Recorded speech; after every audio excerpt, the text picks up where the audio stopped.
नमस्कार ओडिशा। आज मार्च 10 तारिख मंगलवार। चलतु जाना 10टी गुरुत्वपूर्ण खबर विषय। भिडियोटी आपन को पसंद आसिले गोटे गोटे लाइक करदे आ चैनल को सब्सक्राइब करने को भूलें। विश्व बजार चली युद्ध सीधा सड़क प्रभाव एवं आपण रोषे घर उपर पड़ा आरंभ हो गत 2 मास धरी दर धीरे धीरे बढ़ुवा बेले युद्ध जो जोगान बाधा प्राप्त होगारू दर एवं परमुहा होईछि। रिफाइन एवं पामल तेल दर लिटर पिछा 5 रु 10 टंका पर्यंत बढ़ा जाइछि। व्यवसायी मत जदि आमदानी स्वाभाविक न हुए एवं आग को दर आहरी बढ़िया आशंका रही।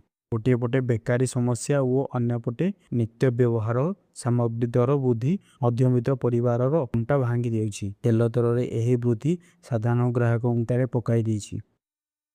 इरान आकाश में विषाक्त धुआं भली जे इरान आकाश बे केवल मिसाइल नुहे बरम विषाक्त धुआं बारंबार विस्फोरण जो साधारण लोकों स्वास्थ्य अवस्था को नहीं गंभीर संकट सृष्टि होइछि। प्रदूषित वायु एवं विषाक्त रसायन प्रभाव में हजार हजार निरीह जनता एवं मरण मुह को ठेली जाइछन्ति। पटे विश्व स्तर में यही युद्ध को नहीं हलचल जारी रही। आज संसद वैदेशिक व्यापार मंत्री एस जयशंकर मध्यप्राच्य स्थिति और भारत सरकार अभिमुख्य संपर्क में गुरुत्वपूर्ण विवृत्ति रखिछन्ति। शांति प्रतिष्ठा एवं भारतीयों सुरक्षा को नहीं सरकार कौन पदक्षेप नेउछन्ति से नहीं सूचना देइछन्ति जयशंकर। दिल्ली मर्मन्तुद दुर्घटना जलिला डीटीसी बस। घटनाटी घटी बाह्य दिल्लीर नांगलोई नजफगढ़ रास्तार। एक बेपरुआ डीटीसी बस नियंत्रण हराई पथचारी को माड़ी बसीथिला। एही भयंकर दुर्घटना जड़े ई रिक्शा चालक एवं स्कूटर आरोही समेत 3 जनकर घटनास्थल ही मृत्यु होइछि। दुर्घटना पर लोकों मध्य क्रोधर निया उठिथिला। उत्त्यक्त लोके दुर्घटना घटाइथिबा बस को भंगारुज करने सह सेथिरे निया लगाई देइथिले। केवल सेटिकी नुहे से बाट दे जाउथिबा 3 ରୁ 4 बस को अटकाई लोके झरका काच भांगिबा सह व्यापक भंगारुजा करिसेंती। दिल्ली पुलिस एक बड़ दल सूचना पाइबा पर घटनास्थल पहुंची परिस्थिति को नियंत्रण करने को चेष्टा करुछंती। संपूर्ण अंचल एवं एक प्रकार रणक्षेत्र परिणत होइछि। सुपरस्टार विजय को पुणी सीबीआई समन। गत वर्ष घटी भयंकर अरुक दला चकटा मामलें पचराउचरा केंद्रीय तदंत ब्यूरो बा सीबीआई आसंता मंगलवार हाजर होगाको विजय को निर्देश देइछि।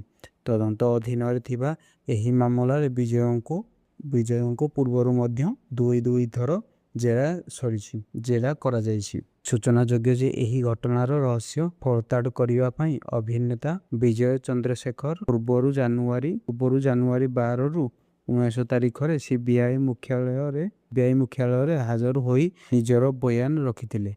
तेबे तदंतर किसी नुआ तथ्य सामना को आसिया परे तांको पुणी थरे डकाइथिबा सूचना मिलिछि।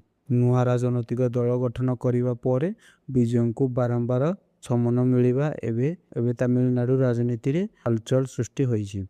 विजय समर्थन माने यह को राजनैतिक उद्देश्य प्रणोदित बोली कहथिबा बेले सीबीआई निजर तदंत प्रक्रिया जारी रखिछि।